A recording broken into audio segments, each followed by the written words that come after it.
know what order? I think this is good, just whatever works. If it I had a great one to tell you. Personal publicist. Yes, she's been doing a great job. Are the lights up? Are the lights up? Or No, lights they down? need to be turned on. Okay. Oh, gosh. Okay. We'll wait. Yeah, yeah. Head start. Okay. Oh, there she is. Awesome. Lights. So they can see. Always be selling. That's what somebody just told me. You don't have to, but you could bunch up a little if you like. Okay, not a bunchy group. Oh, you know what? Y'all's bios are not on my Oh, okay. So. Uh-oh. That's weird. Yeah. Let me go look in the envelope again. Okay. The envelope's empty. Oh, let me check. But you know what, honey? Let's just pull up on my magic box here. Because unfortunately, I don't have those memorized, but that's okay.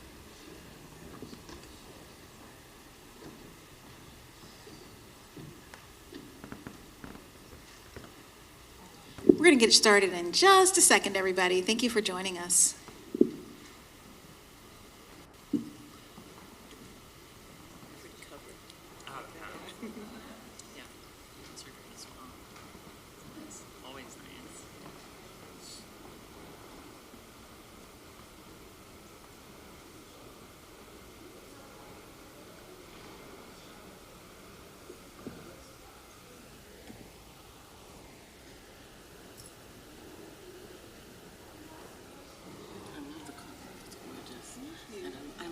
Isn't that good? I didn't see the book. I have to look. Oh yeah. Yeah, we won't be able to read if we don't have more light, will we?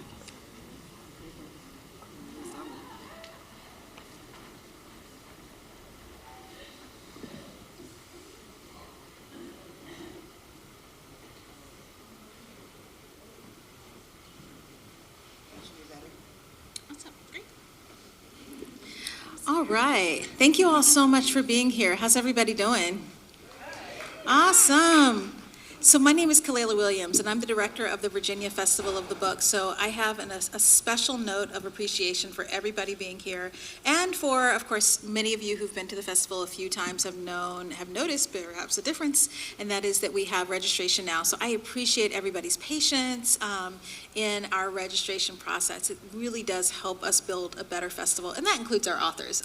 Some of your publicists have been using our system, and sometimes it's the author themselves, but I appreciate everybody bearing with us and allowing us to continue our work to build a better festival. So the Virginia Festival of the Book is, of course, a program of Virginia Humanities, and we are also a program of Virginia Humanities Center for the Book, and that includes a book arts program, which is right downstairs here, which is having some activities tomorrow, so please check your schedule. And that also includes year-round events, and of course, our Festival of the Book that happens every March. I'm going to ask everybody to silence your cell phones before we begin and take a look at your exits. Please note that all of our books are going to be on sale after the panel, so please head on back and purchase books, because these are all amazing books and you're going to want copies. And our authors will be on hand to sign books as well. I'd also like to thank our premier sponsors, who are Michelle and David Baldacci. We are very grateful for them in supporting our festival and in advocating for literacy and access to books. Those are two things that we stand for strongly, so we're grateful to them. I also would like to note that speakers represent themselves. They do not represent Virginia Humanities or the University of Virginia. And now I am delighted to introduce Karen Outen, Andie Davis, and Katherine Packert Burke. And I'm going to look up everybody's bios on my phone. So I'll introduce Andie Davis first, who is a novelist, an essayist, and a short story author. Her work explores themes of Black identity, global citizenship, and self-determination, and centering characters from the corners of the African diaspora that are underrepresented in mainstream contemporary fiction. She seeks to capture the universality of the human condition through a Black lens, and to expand the canon of stories by and about Black people. And Andie is a winner of the 2024 Frank Collymore Literary Endowment for Fiction. Her debut novel, Let Me Liberate You, was published in 2024 by Little A. Her short stories have been published in the Caribbean Writer, Delmarva Review, and other publications, while her editorials on sustainability have appeared in Ghana Web and Business Daily Africa. So Andie Davis is right here in the middle. And Andie was, this factors as we talked about her book, was born in Montserrat, and she grew up in Barbados as a teen, and as a teen moved with her family to the U.S. A graduate of Howard University and Harvard Law School, she worked as a lawyer in Eastern Europe and Latin America before entering the global development sector. Karen Outen, who's right here beside me, is, her fiction has appeared in Glimmer Train, North American Review, Essence, and elsewhere. She's a 2018 recipient of the Rona Jaffe Foundation Writers Award and has been a fellow at both the Institute for the Humanities and at the University of Michigan and the Pew Fellowships in the Arts. She received an MFA from the University of Michigan, and she lives in Bowie, Maryland. Katherine. Katherine Packert Burke is the author of 2 novels, Still Life and All of Us Saints, which is forthcoming in 2026. She's a Central Virginia native, but now lives in Minnesota. So these are very different novels, but what they have in common is they are all, well, they have 2 things in common. 1, they're all debut novels. 2, they're all really, really good. So those are the 2 main things that these novels have in common. And I'm going to ask each author to either present about their book or read from their book starting off, and then we'll get into some questions about their process in becoming a debut author and some of the things around that. So we'll start with Karen. Thank you.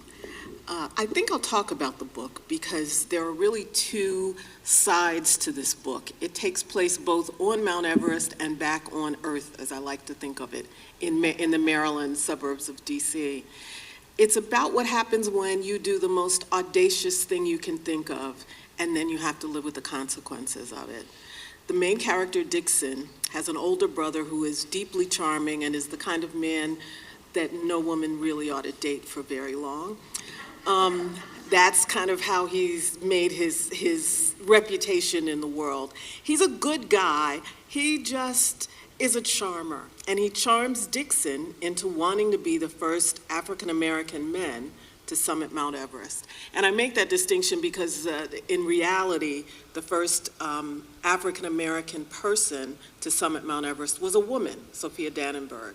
And the first person of African descent was South African.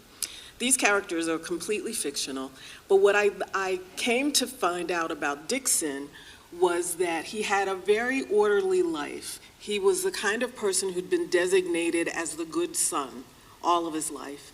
And so when he was young, he was an Olympic level runner.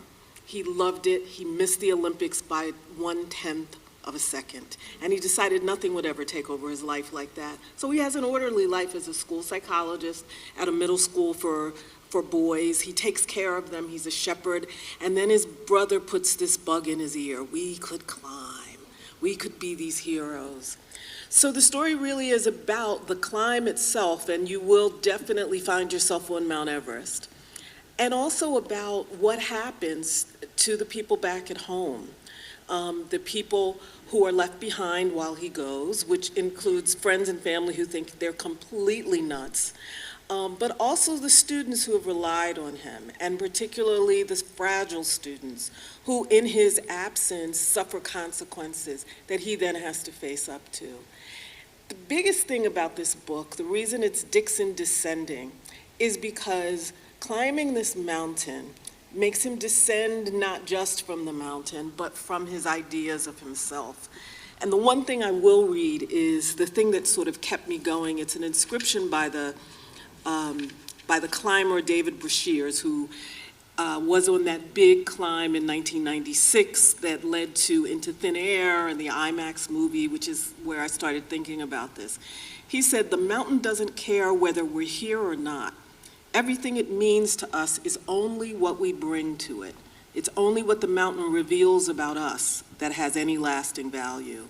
And that, I think, is the truest statement about this book and about Dixon's journey. It's what he discovers during his descent from that mountain that has implications for him. Thank you.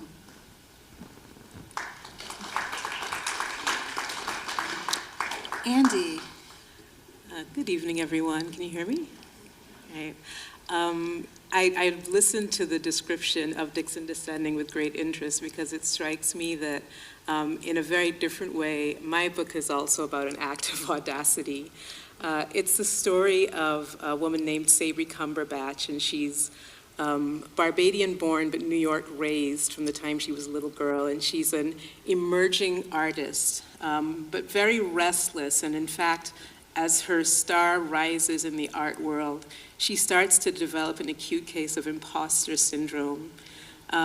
She's coming into her own in an age of Instagram and happens to be a woman who's quite Instagrammable. I mean, she's very dark-skinned, she's very tall, she has a case of alopecia that she developed from childhood trauma. And that overall image presents a sort of almost a Grace Jones, Amazonian type character. And so when people are sending her invitations and, begging her to wear their merchandise and, bragging about her appearance at their art shows, whether or not she showed up, she's not sure whether she's being revered for her talent or simply for her looks. And she starts, without being able to quite articulate it, to feel commodified. And so during a critical moment when she's sitting for an interview with the New York Times, her panic sort of overwhelms her, and she very impulsively gets up, leaves the interview, goes straight to the airport, gets on a plane, and goes back to Barbados, with a very vague sense that that was the last time that she felt grounded and felt that she had not only a strong sense of herself, but a trust in other people's appraisal of her worth. Not to say that she was always fantastic, but when they criticized her, it felt like the critique was coming from somewhere legitimate. And so she arrives back in Barbados, the way that a lot of people arrive in Barbados, right? Sort of projecting something that they want to get out of this experience. Usually it's a beautiful beach and a nice cocktail and, a great experience in the sea and sand. For her, it's just this idea that she wants to do something more meaningful in her mind than art. She considers art to be something sort of frivolous and amorphous and untrustworthy. And through a series of sort of poorly thought out decisions, like you could argue the decision to just leave in the middle of an interview, she ends up setting off a workers' revolt that brings the entire island to its knees, based on the premise that the workers of Barbados, specifically the domestic workers, are oppressed and need to be liberated, hence the title, Let Me Liberate You.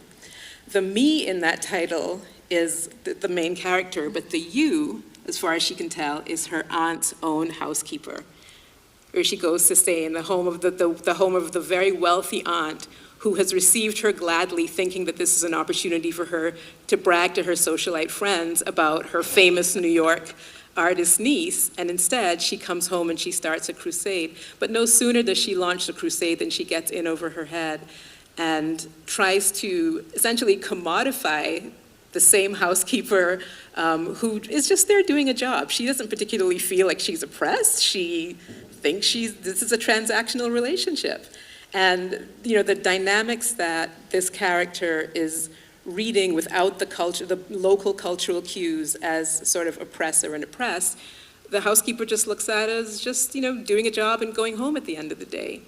And so the book is really an opportunity to satirize certain class dynamics, in many cases complexion dynamics that go on in Barbados, and also an opportunity to look at this whole idea of savior complexes, and why it's so important for this character who herself felt commodified back at home, why it's so important for her to create another commodity, for her to feel, to have an opportunity to sort of bolster her own sense of self onto. So I hope that conveys a sense of what it's about. That might sound a little bit ponderous, but it's really a funny book, and it's light and whimsical, but punctures a lot of assumptions and ideas along the way.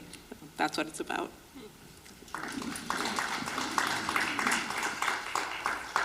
My book, Still Life, is also about somebody who goes back to the last place that they were happy, and it sort of hopes or wishes that it would save them. It's about a trans woman named Edith who is living in Texas, and in the last year, 18 months, this like sometimes friend, sometimes lover of hers, who is another trans woman named Valerie, dies in a car accident. And so in the aftermath of this, she returns to Boston, which is the last place that she was happy, and visits friends there, including an ex of hers. And it throws her into crisis. It sort of reveals to her how difficult or not meaningless, but unhappy her life in Texas has been, and in fact, her life has been since she left Boston 6 years earlier. And so she goes back to Texas and has to reckon with the life that she's been living there and try to figure out, whether to move back to Boston, but she's very aware of the fact that returning to the last place that you were happy is not actually a solution for the problems in your life, or what to do. And she's trying to write a second novel, and has a lot of sex with the wrong people, and yeah, that's basically it.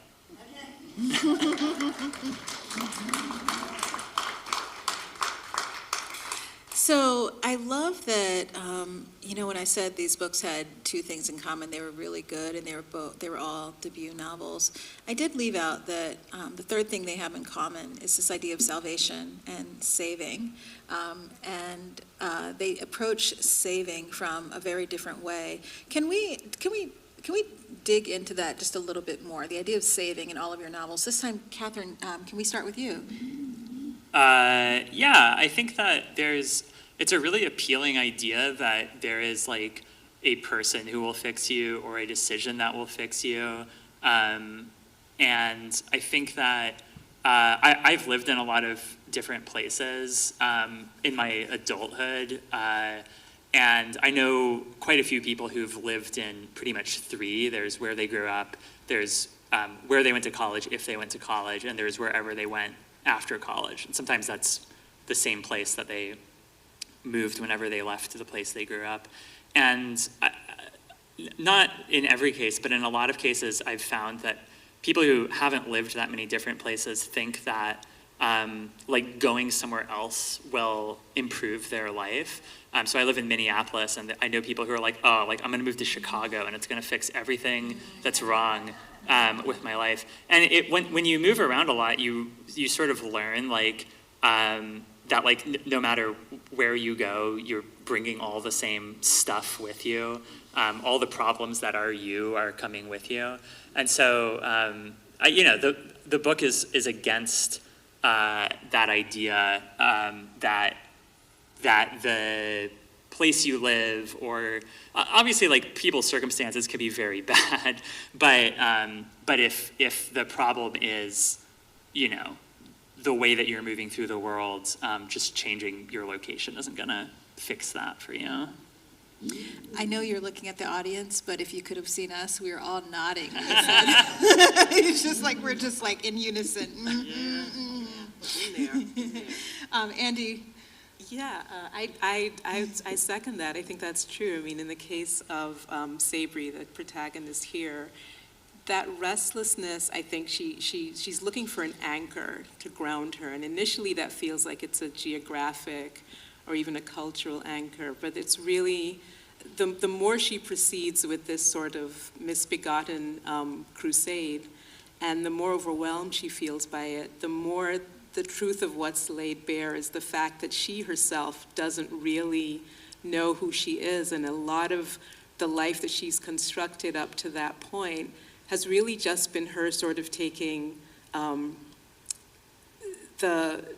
resorting to sort of grasping at straws to some extent, resorting to solutions that seem readily at hand. This isn't giving too much away in the book. For example, the reason she becomes a photographer in the first place is to avoid having to go onto the playground during recess, because she's, a 9-year-old child developing traction alopecia, and kids can be mean at that age. So in order to avoid the company of these mean children, between her strange Caribbean accent and her, balding scalp, what she does is she feigns a passion for photography that will allow her to escape into the dark room. And at some point she admits to herself, if there had been a coal mine under the dark room, she could very well have become a coal miner instead of a photographer. She just wanted to escape. But that set her on a path and on a trajectory that's now very hard to turn away from until she very impulsively does it. And she's looking for a way to save herself, but before she can recognize it, it's really herself that she's trying to save. She latches on to a figure that seems easy to save and that can be some sort of a palliative for her conscious and her sort of restless spirit. So she's really out to save herself. And one of the things that, as a Barbadian myself, but writing from the diaspora, that I wanted to avoid was the sense that I was suggesting that the country and any of its social and cultural challenges needed to be saved from external help. And so, I was very careful to try to craft a story that was authentic and that sort of found its own momentum, but ultimately ended up saving the purported saver, or tried to, or gave her an opportunity to see ways in which she should turn that lens back onto herself. I think for my character, Dixon, the difference is that he's been the savior. From the time he was a kid and he was sort of charged by his mother to watch out for his older brother, who's about 18 months older, and always getting into trouble that he can't seem to avoid. And that helps Dixon actually develop his sense of self, so that by the time he's a school counselor, he's very comfortable in that role. And in fact, he's the kind of psychologist and presence in a school that kids flock to. There are a group of boys who follow him around, and his colleagues tease him that they're his acolytes. And the issue for Dixon then is the idea of who can and cannot be saved. That really is what he has to grapple with on the mountain and back at home again. And that the person you want most to save may not be the one you are called to save. And what does that do to your idea of yourself, to what you do in the world?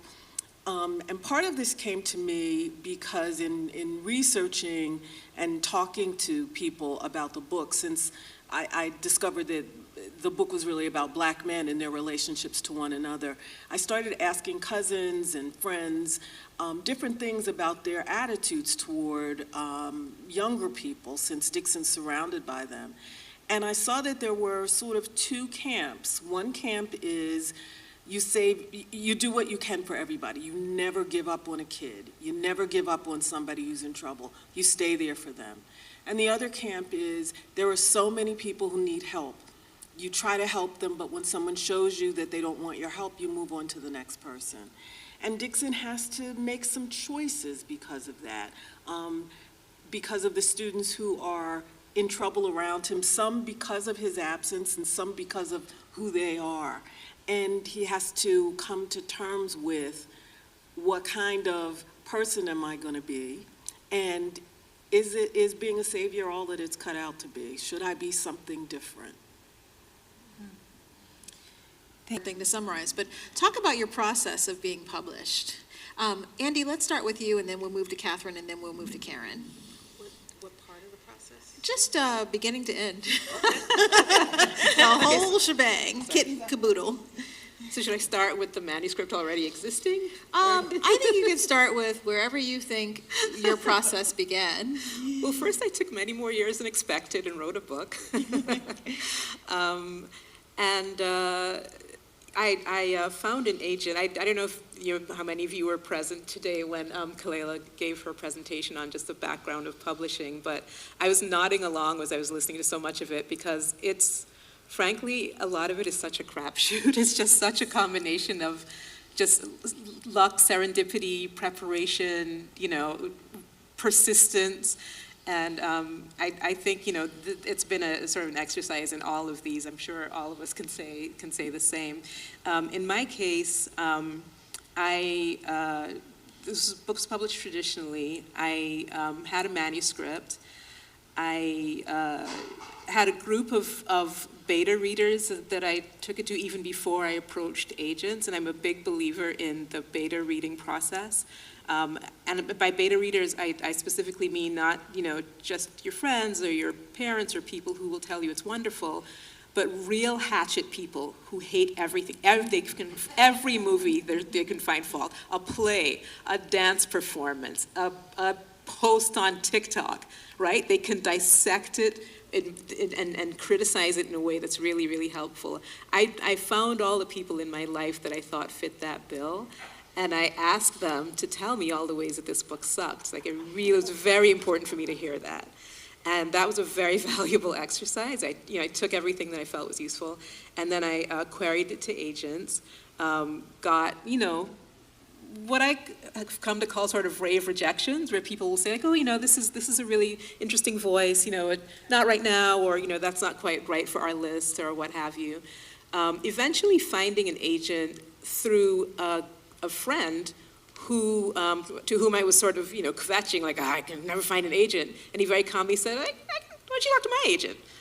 And so that networking really helped me. So I got an agent, went through one more round of revisions, because some agents are very good sort of editorial agents, where they'll read your manuscript and they'll help you to tweak it in a way that they think is not just purely sort of marketable, but also just, can elevate the quality of the work itself. So that was my process.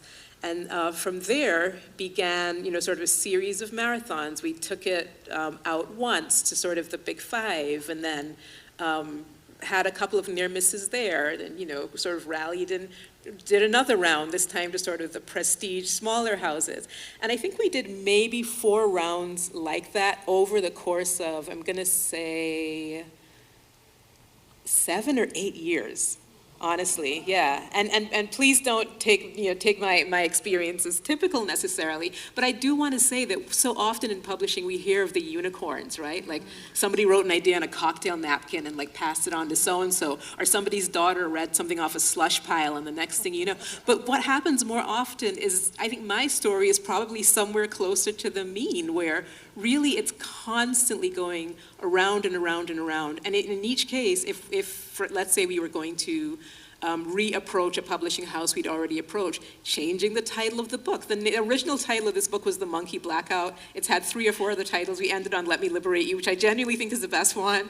But that was the one that took. So many rounds of that. And I heard another writer recently say that this process of seeking publication is only done when you, the author, say it's done, really.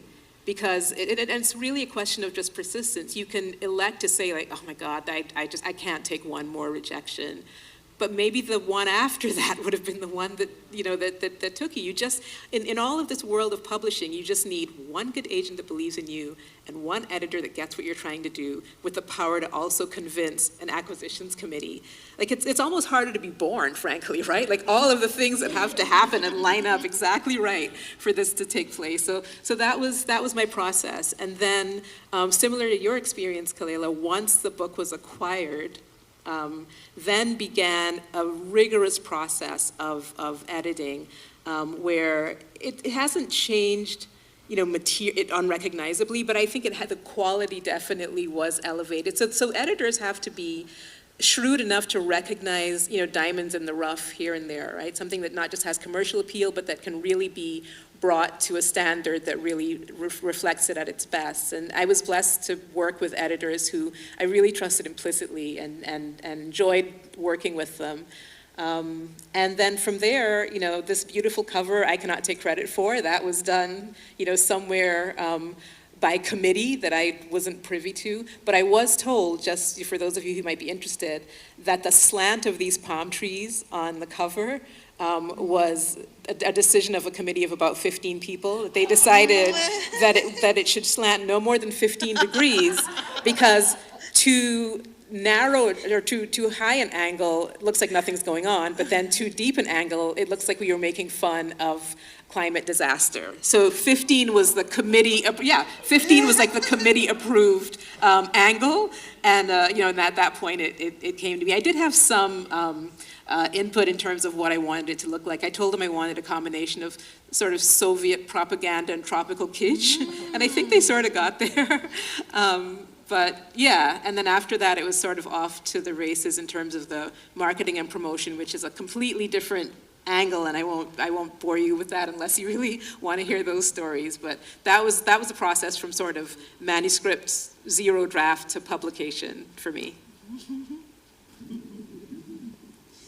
Yeah, I had a process that was, I would say, maybe not as circuitous as that, but probably as like representatively circuitous, which is that when I was in grad school, I wrote a novel that was my like thesis when I graduated, and I felt good about it, and I said, okay, I'm going to go out and find an agent, which is what, it's the done thing there. And so I queried probably like 35 to 40 agents over the course of, I think like 8 months. And some of them asked to read the whole thing, and all of them said no. And then one of them got back to me 8 months later and said, hey, hi, how are you doing?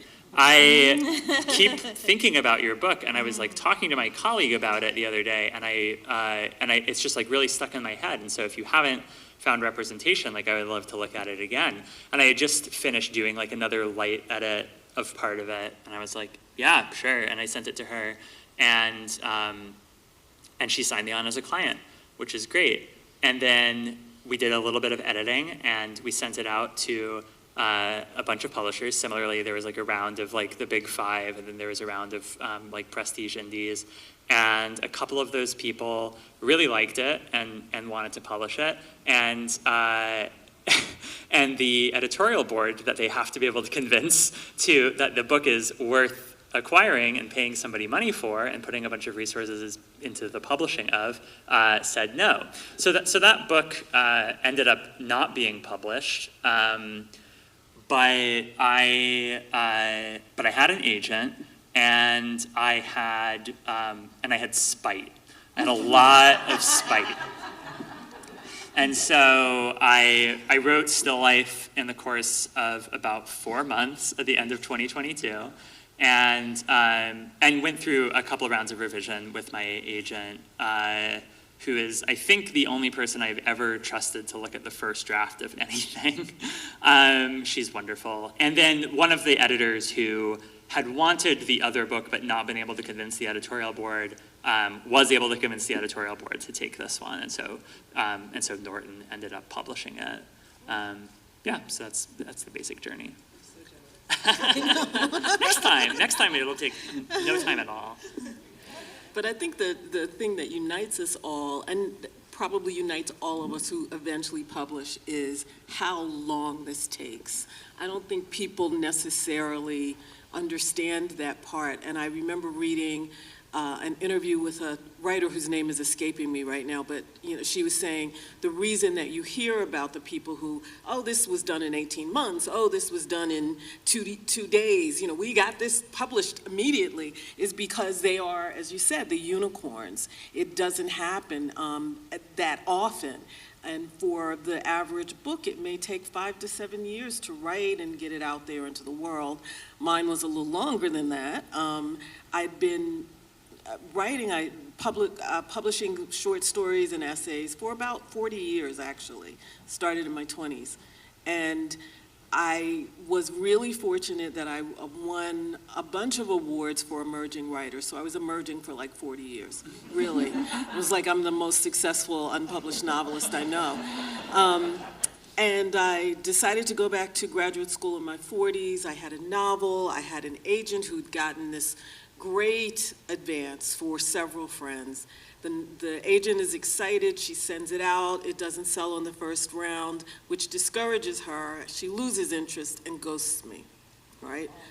For a couple of years, just disappeared. This is not an unusual story.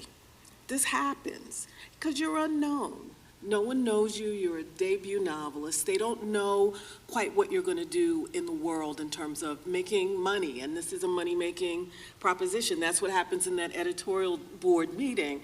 Are we going to sell it? How are we going to sell it?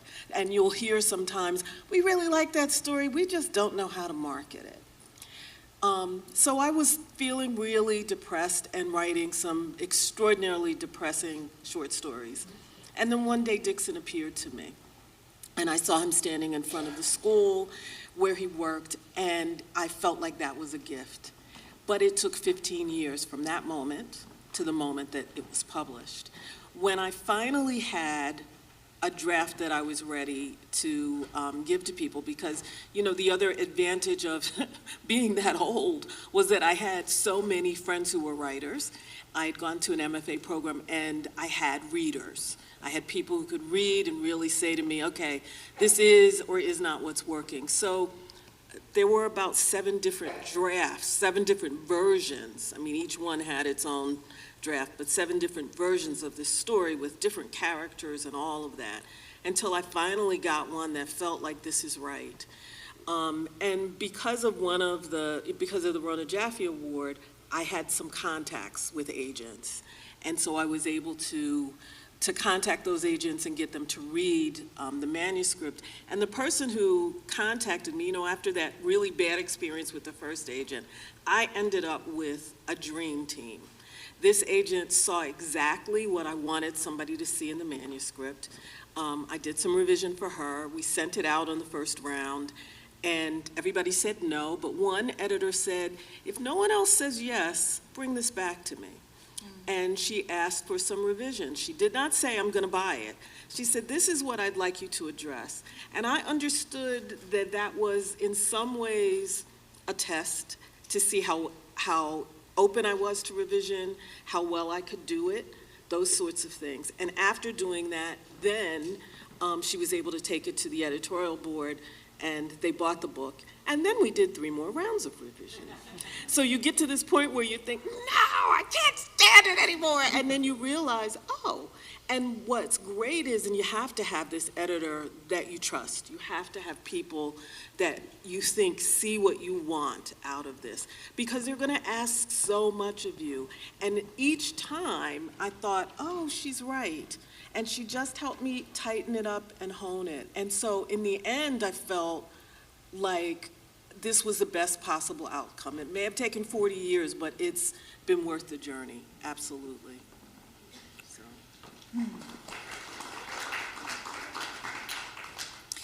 I find this so familiar. One thing I didn't mention as I talked about, as I read my own bio, was that I'm a debut author myself, and I have a book out called Tangleroot.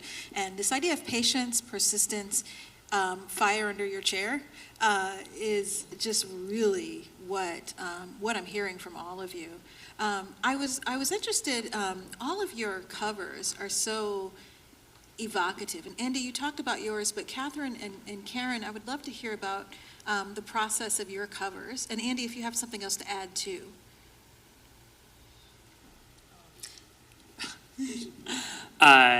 You've given us an order every other time, so I was waiting for further instructions. I think that we probably all have a lot of opinions about book covers, and have probably all seen books where we thought that's not a very good cover for one reason or another.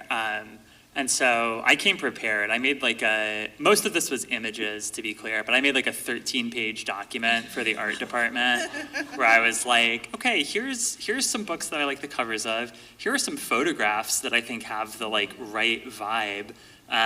Here's some sort of keywords that I think it would be cool if the cover evoked. And one thing which you can see came to fruition is that there was this really cool cover. It's for a book called Hit Parade of Tears by Izumi Suzuki. She was a Japanese writer who died in the 80s, I think, but this press Verso has been putting out books of hers. And Hit Parade of Tears in particular has a cover that is a landscape image turned on its side. So So it is similarly oriented to this. And I said, like, I really like the way this looks, and like my ideal is something that that imitates this stylistic choice. And so the book designer, Sarah Mae Wilkinson, came back with like 9 really good cover designs. Like any one of them would have been a great cover, but this was like my clear favorite. And I said, that's the one I want, and everyone said, cool, that's great. And it was very easy. I think not everybody has that easy a time. As far as I know, there was no 15-person meeting about the angle of anything. But yeah, that was the journey. I don't know if you have anything else you want to. No, nothing to add except that, once I did see the cover after these various committee meetings that happened, behind my back, I was pleasantly surprised and relieved, because I'm very protective of the image of the Caribbean. Very often Caribbean countries are conveyed in sort of very reductive stereotypes, and it was really important for me to not have that. So one little Easter egg that I'll add here is that when you look at the cover closely, there's a little sort of magenta portion in here, and each of these sections alludes to something in the book. So there's a magenta portion here that contains fish, but the fish that they originally had were trout. And I said to the designers, it has to be flying fish. First of all, it's a national dish of Barbados. Everyone knows that. But also, we don't have trout in Barbados. And they went back and forth, like, it's fish. Who cares? It's fish. I said, no. I cannot go to Barbados with this book and not have our fish on the. If we're going to put fish, it's got to be flying fish. So they had to dig up some graphic of flying fish and present it, and then I approved it. Because luckily I had approval rights. I think we all have approval rights over the cover. So that's one little thing. I wanted it to be something that conveyed sort of that winking, satirical tone, but wasn't mocking in any way, neither of the characters nor especially of the country itself. So I think they got that right. Yeah, I was surprised that I would have input. I wasn't sure, especially as a debut novelist when you don't have, you don't have gravitas yet.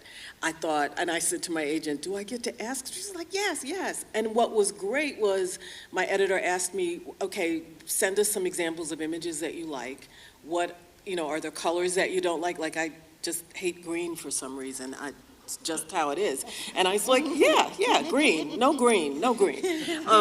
And in fact, she was like, oh, good you told me, because we were using green. I was like, no. But so I had input in it, and they sent me some mock-ups of the cover when I happened to be in New York visiting some friends, and I was about to have dinner with some writer friends, and I pulled out the images, and I had decided which one I liked, and so I had this committee of people. No, this is like there's a book my child reads that looks like this. No, this is this and that, and everybody sort of came to the same agreement, and there were a couple of elements of other things that we wanted to incorporate, and I was able to go back to them with that, and it was a really great collaborative process. This really has been a dream team the whole time working with them. Awesome. I love these stories of how covers came to be. Does anybody have thoughts about their audiobooks? You said, so.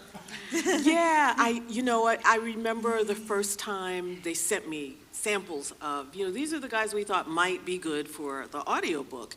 A couple of them I was like, no, that's not it. And I was like, who is this? And they also asked, okay, you're a woman writing a book that's in the voice of a man. Do you want a woman reading it? No, I want this to be a man, because that's who's talking. And I remember hearing J.D. Jackson's voice and saying, he's the one, that's Dixon. That's it. And saying to my family, they were like, oh, you've only listened to 4. Do you want to listen to? I said, no, he's it. And finding out more about him, and then listening to what he's done with the audiobook, he's perfect. I love him. Yeah. The audiobook is done by this woman, Nikki Andres, who's really good and does a great job with it. the audiobook was produced by Audible, which is of course owned by Amazon. But I have complicated feelings about Amazon, but I wanted there to be an audiobook. It makes it easier for people to access. They, for a while, refused to pay to license the actual cover, and so they tried to get me to approve these AI-generated covers that were like a mockery of the actual cover. They were terrible. This is the first time I've talked publicly about this, but I was really upset. My car had broken down in the Target parking lot, so all I had to do while I was waiting for AAA to come was sit there and just stew about how angry I was about this. Anyway, I told them no, and it all worked out. They ended up licensing the cover, and now you can listen to it, and it's great. Nobody knows that except for me and now all of you. Mine was a little bit complicated because when the publisher was casting for a narrator, I really wanted a Barbadian narrator because I wanted that Bajan accent, and not just someone who could do the accent, but someone who could do all of the intonations and the inflections that would indicate different classes, etc. And they have maybe like half a dozen from the country of Moldova, but none from Barbados. It's such a niche skill that I had to put forward some voice actors for them, and ultimately found a really great one. The process itself, to be very honest, again, I'm spilling some tea in this auditorium. It's a little bit bumpier than I would have liked because what I had been told was that I would get dailies, maybe not necessarily literally every day, but enough to sort of be able to track the process. I don't know if this was true of everyone else here, but instead what I got was sort of a done and dusted end product. And so both me and the brilliant voice actor Aisha Gibson from Barbados both missed out on an opportunity to sort of refine certain elements of the character's voice along the way that I wish there was a chance to do. Audiobooks, I don't think, tend to get re-recorded for any reason unless there's some egregious error, and it's really not an egregious error. It's more just sort of a refinement of the understanding that we had of the characters. It doesn't fully come across, if I'm being honest. And so, what I've been finding, since the book came out is that the audiobook can be somewhat polarizing. There are people who felt like, the audiobook is a perfect reflection of the voice they have in their head, because it's always, how well does it match what you have in your head, right, or the characters. And others thought it was entertaining and they love her voice, and I guess they're both right? Because they took the book, but yeah, I mean, that was a part of the process. As you said, I felt that I had a dream team, and I could have gone through the editorial process forever after all of those years of just wishing and hoping for it. The actual process and the attention paid to the book and the level of detail that was sort of lovingly poured into these books, this book, and I'm sure all of our books, was just really wonderful. And it did feel like that last mile of the audiobook wasn't exactly as we would have hoped it would be, but it's out there, and hopefully, those of you who are audiobook fans, would find it entertaining. But I think that what you're saying sounds like this is the part of the process, as writers as opposed to playwrights. We have control of our world, right? We get to decide exactly what color the sky is, where the intonation and reflection is. And I find, even though I think I found the perfect guy, there are people who love it and other people who say, that wasn't quite there. And this is a place where we give over control and bring somebody else into the process in a way that we're not used to. We are God as the writers, because we don't have to share that. Even though there's the editing, you're still the ultimate, person who says what you control. So I think it is interesting. And that actually leads to another point. It sort of goes into what you're talking about, which is that once the editorial process is over, well, really, in a sense, from the time the book is acquired, it's not fully your baby anymore. I mean, you do have the final say of whether or not you choose to take this editorial guidance, but hopefully, the guidance is valuable to you. You trust these editors. But once it gets out in the world, this is not your book, and you're quickly reminded that in a way it never was. You were simply a conduit. And so people's preferences and opinions on characters, may or may not match yours or even your intention, but it doesn't matter. This work belongs, it's its own thing, and it just belongs to the world. And that's the fun of it. I agree, yeah. I usually agree. Well, I always think what people tell me that they read into it is more about them than it is about me, right? Like, oh, is that right? That's what you saw in that. Let me write that down. Yeah. All right, well, we're going to open this up to audience questions. I just want to keep talking to you all, but we'll talk about that in a little bit when we talk about the meet and greet in a bit. But we're going to open this up to audience questions. Anybody from the audience? Yes.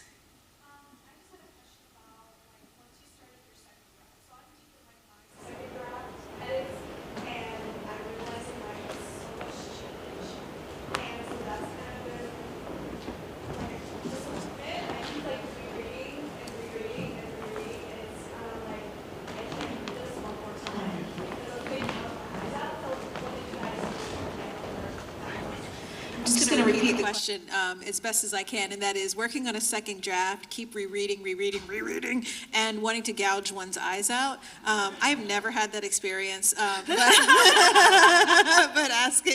asking everyone, any thoughts on that?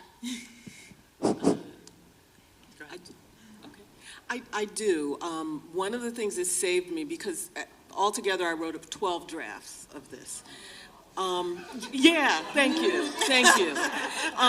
But what saved me, a friend told me that after the first draft, she sat down and she wrote, sort of an editorial letter to herself about all the things that she wanted to change. But she also did something called an aerial view.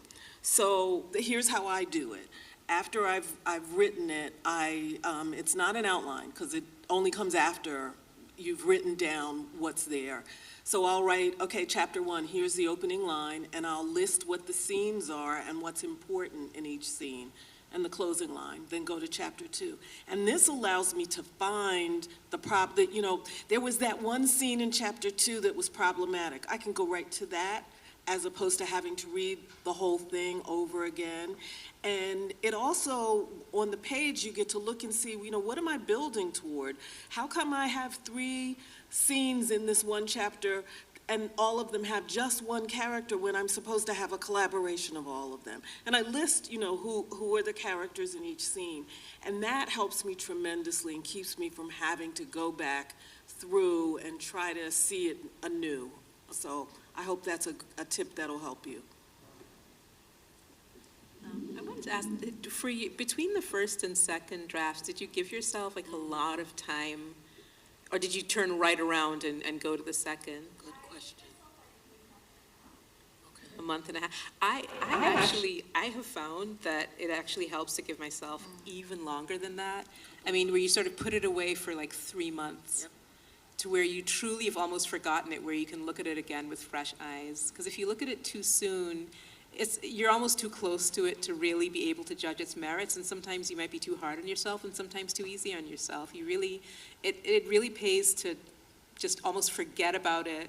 If you can, even just work on something else, a short story or something else. Just take yourself out of that frame of mind altogether and then come back and look at it. And yeah, I mean, parts of it will be daunting, parts of it will surprise you pleasantly, but just sort of try to read through, not without judgment, because you're judging the work, but without sort of condemnation, to just sort of examine it almost from a technical perspective, like you were saying, right? Like what needs to be fixed here? What seems to be sort of not quite hitting there? Just read it with that sort of gimlet eye that's quite a bit distant, and I think that helps you. And this will be the second of who knows how many, but try to see the joy in it too, because it's an opportunity to get it right. I mean, Toni Morrison says that said, may she rest in peace, that when she looks at the bluest eye, she just wants to take a red pen to it. Right. And that book won the Pulitzer Prize. Right. So you're in a privileged position to be able to constantly reiterate and improve the work, but make sure you give yourself enough downtime between your assessment of the drafts. That's what I would say. Yeah, Karen and Andie have already said basically everything that I would have to say, which is to say that their advice is really good. I would say that there's also, you know, this isn't the case anymore because I don't really write short stories anymore, but I used to write on, even when I wasn't in school, on kind of a semester schedule. So I would spend a semester working on a novel and a semester working on short stories, and then the summer it sort of depended. But I think that if you're sick of reading it, after you've taken that time, after you've sort of done that like reverse outlining, I would say also trying to change how you're reading it. So print it out and like read it and like mark on the page as you're reading it, instead of if you've been like working in Word or OpenOffice or whatever. Or I do a lot of like reading out loud when I'm editing, and that's also very helpful. So I think like trying to use techniques that help create a new experience for you as you're reading it also helps you see things that you might want to change. But then you like write the notes as you read through it, you know, aloud or on paper. And then when you go back, you try to not do that much rereading and just do the addition. Oh, in the front. And I teach middle school. I don't need the mic. if it makes you happy. I have a question for Katherine Burke. You talked about the first manuscript that never got published. Now that this one is published, putting myself in your shoes, which I know is wrong, I personally feel some type of way. Like, the second one was good enough, but the first one wasn't. Like, are you content to just let it go and be like, it's fine, it'll never get published? Or do you still have some sort of, I don't know. Yeah, I mean, I have been content enough to let it go. I sold a second book at the start of this year, and it's not that one. But my agent has periodically, when we've been talking about like future projects, she's just been like, yeah, you know, you could try to publish that one again. Like, I still really like it. Like, I still think it should be published, and that is helpful because I think, like, as you know, like Andie was saying about Toni Morrison, like, as you progress, you look back on things and you say like, oh no, like I can do better than that. But I do still have a lot of affection for it. I spent like 4 or 5 years working on that book, and it meant a lot to me. And so, you know, I'm glad that it wasn't my first book because it was a much weirder one and formally unusual. And I think people might have loved it, and there's as much chance that they would have looked at it and said like, I don't know what to do with this. A lot of being any kind of artist is a matter of having the authority to get away with the stuff that you want to do. And if you're a debut writer, people are a lot less likely to cede that authority to you. So I'm glad that it wasn't published first. Maybe it will be published one day, and maybe it won't.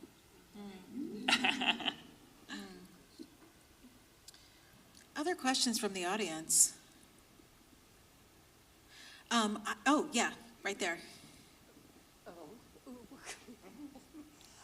So I was wondering, for your characters or your story, do you have the ending in mind or do you have the beginning in mind? And maybe that's not a good question.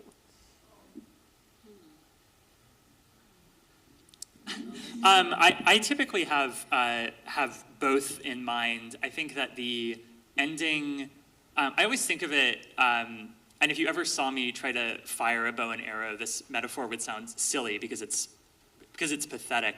But I always think of it like firing an arrow, where you have a target that you're aiming at, and the arrow maybe lands there, or in my case, it never does. And so, because if I don't know what the end might look like, if I don't have an idea in mind for that, there's the risk that it just spirals out endlessly.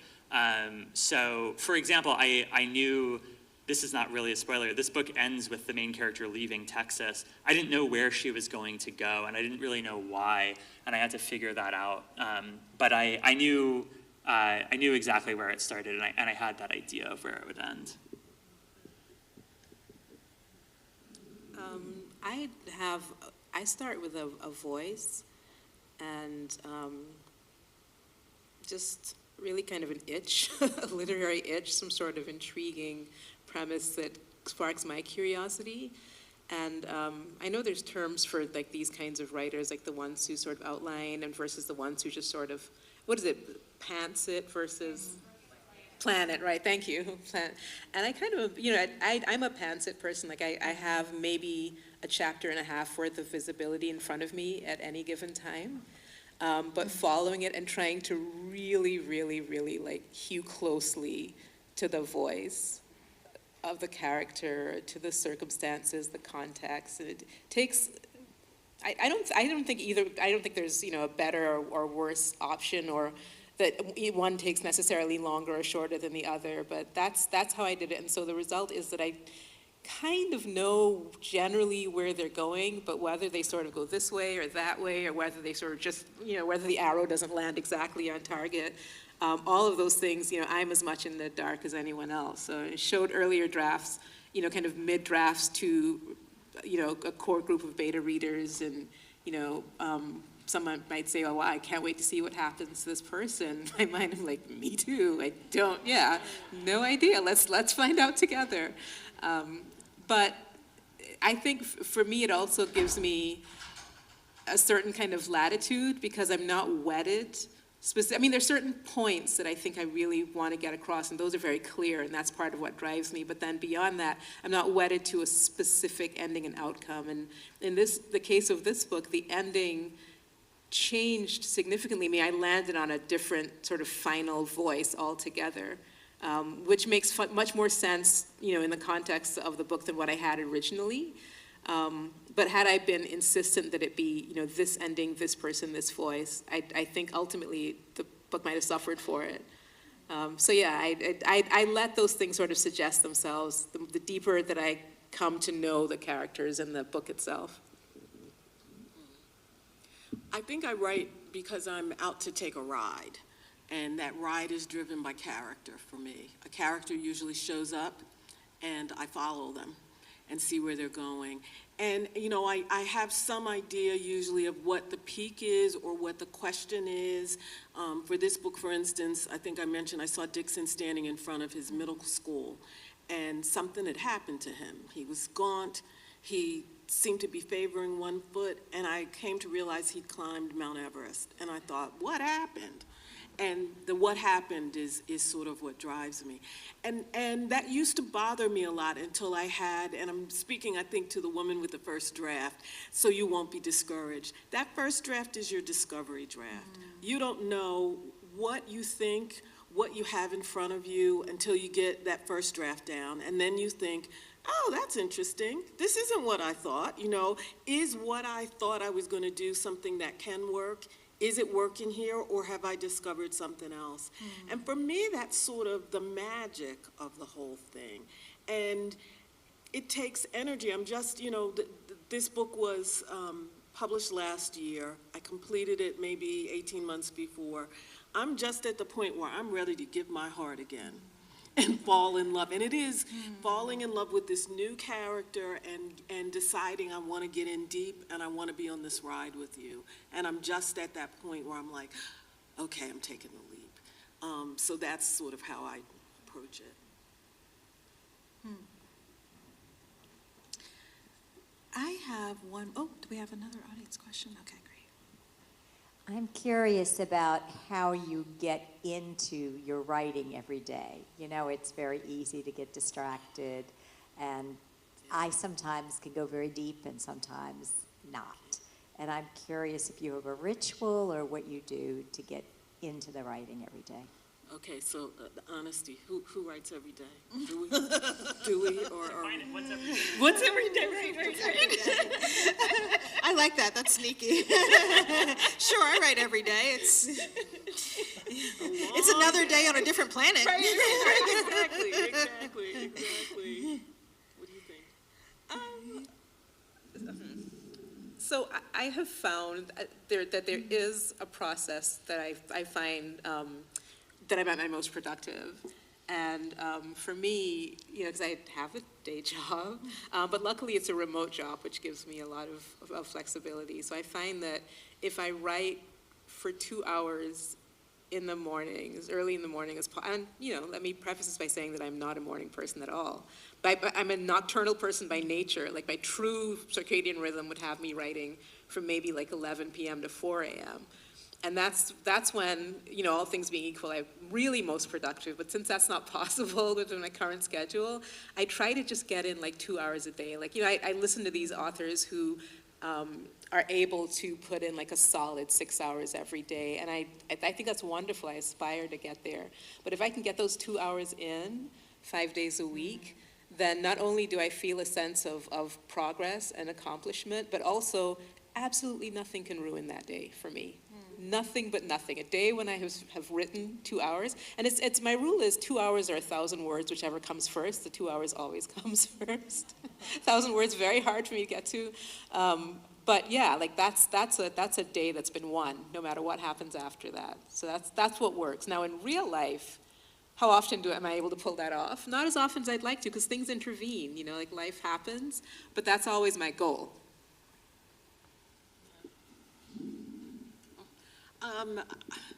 I'm deeply undisciplined. I don't like being told what to do even by myself. So it's the truth. I have a lot of trouble doing this. And I also am a nocturnal person. What I used to do 30 years ago when I was much younger is go to work, come home, because I've always had a full-time day job, or most of the time. Come home, go to bed at maybe 6 o'clock, wake up about 9 and write until maybe 1 in the morning or so. And then you've got to give yourself an hour to come down. As I said, I was 30 years younger.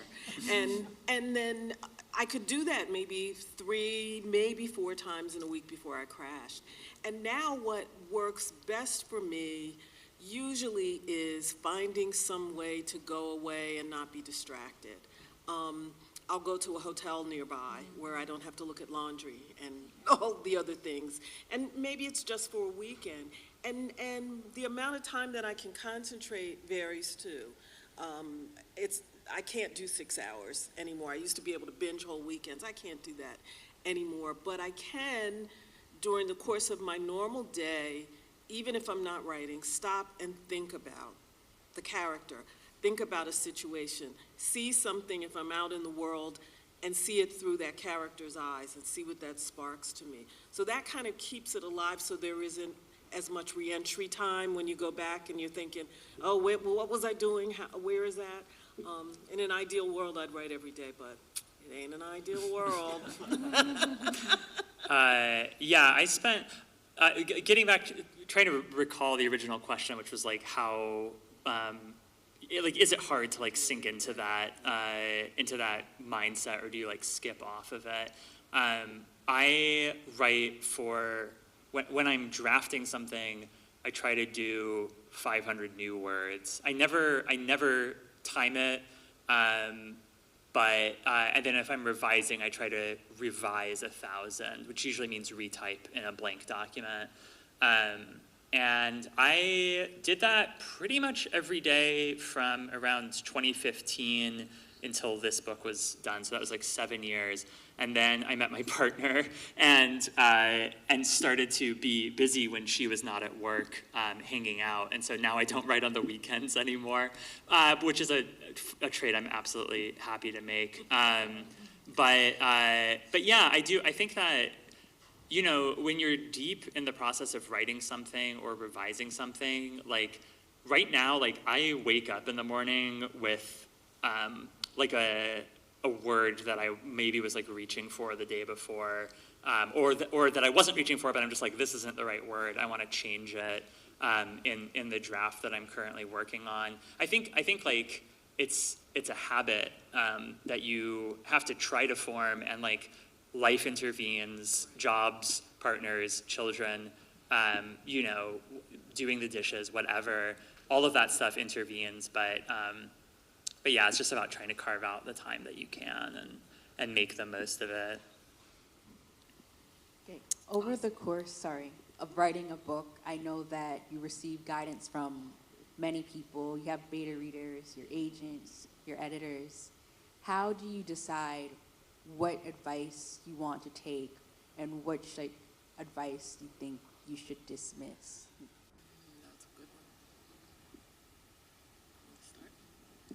That's a really good question. I think that's like kind of like the fundamental question about writing anything. And if you go to grad school or if you've been in grad school, I think that like when you get there, you're like, oh my God, I'm getting so much feedback on everything. And then after like 2 semesters, you're like, okay, I know these people I don't need to pay attention to. Right. And it's not because they're bad at reading, they're just not your readers. And so part of it is about finding the people who are your readers, you know, in probably in like any situation where you have an agent and you have an editor, ideally they are those people. But even there, I would say, I love my agent, I think she's brilliant. But sometimes she gives me a suggestion and it's not a good suggestion, but it is indicative of the thing that is not working, right? And so you can look at a suggestion and say, I don't want to do that, but here's the thing that I do want to do that I think gets at the heart of what the suggestion is trying to fix. And so I think that's like really hard to do early on, but it's a habit that you develop over time because it's impossible to accept all of the feedback you're given, and so you have to really think about. You have to be honest with yourself about like, is this? Am I put off by this because it's bad advice? Am I put off by this because I'm just like precious about my work, or is this good advice that I should accept? And I think this is something that builds over time because this is all about trust. It's about first trusting yourself as a writer. And, you may have to sit with it for a while. And also knowing these people who are giving you the critique, making sure that they're people you trust. And that's exactly what you're speaking to, I think. Yeah. Yeah, nothing to add. I agree with everything they've said. I want to say thank you to our authors. Thank you so much for joining us, and thank you for the insight that you've given the audience and me. I feel like I go to these conversations and I grow so much, so I'm really appreciative of that. And we're going to have a chance to meet with all of our authors, or many of our authors, at a meet and greet. Those of you who have tickets for that, and if you don't, you can go ahead and get tickets while you're here. I'm going to give you instructions for that in just a moment, but I am going to encourage everybody to purchase books from these amazing authors. These are incredible books. These are great books to buy for a friend or to buy for yourself, but you can visit the cafe and book sales right here, and all of our authors will be available to sign their books as well.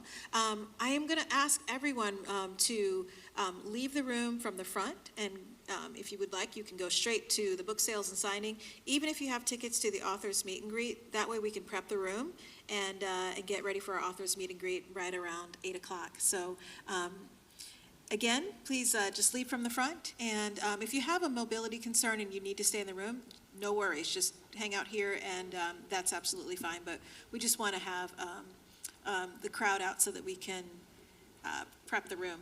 So again, thank you all so much for being here, and thank you all so much. Thank you.